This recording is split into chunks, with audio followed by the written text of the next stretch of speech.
தம்பி, உங்க சபிதா பொண்ணு 4-5 தடவை போன் பண்ணிட்டா. தாஜ் ஹோட்டல்ல உங்களுக்காக வெயிட் பண்ணிட்டு இருக்காளாம். அதை விடுங்க. அதை விடுங்கன்னு நான் ரொம்ப நாளா சொல்லிட்டு இருக்கிறேன், நீங்க தான் கேட்கல. சாமி என்ன தம்பி, இன்னைக்கு ஒரு மாதிரியா இருக்கீங்க? ஒன்றும் இல்லை, வாங்க சொல்றேன். வேண்டாம் தம்பி, இன்னைக்கு அளவோடு இருக்கிறீங்க. பேசாம உட்காருங்க.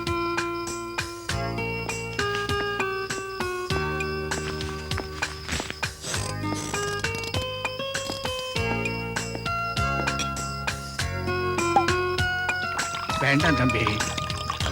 சும்மா இருங்க. இந்தாங்க. வேண்டாம் தம்பி. எனக்காக. ஆமா, என்ன ஆச்சு இன்னைக்கு? ஏன் சாமியான, இந்த காரு, இந்த பங்களா, இந்த வசதியெல்லாம் எப்படி வந்துச்சு? 10 வயசுல எங்க அப்பா செத்து போன போதெல்லாம் வச்சுட்டு போனாரு. இதெல்லாம் என் சொந்த திறமையில கஷ்டப்பட்டு உழைச்சு சம்பாதிச்சேன். நீங்க தான் கூடவே இருந்தெல்லாம் பார்த்துட்டு இருந்தீங்களா? தம்பி, ஏன் இப்படி எல்லாம் பேசுறீங்க? உங்களை யார் என்ன சொன்னாங்க? பின்ன என்ன சாமியான, எனக்கு சொசைட்டில ஏதோ இமேஜ் இல்லையா? நான் கேர்ள் ஃப்ரெண்ட்ஸோட ரொம்ப டைம் ஸ்பெண்ட் பண்றேன், அதனால ரெண்டும் பிசினஸ் பண்ண மாட்டாங்களா?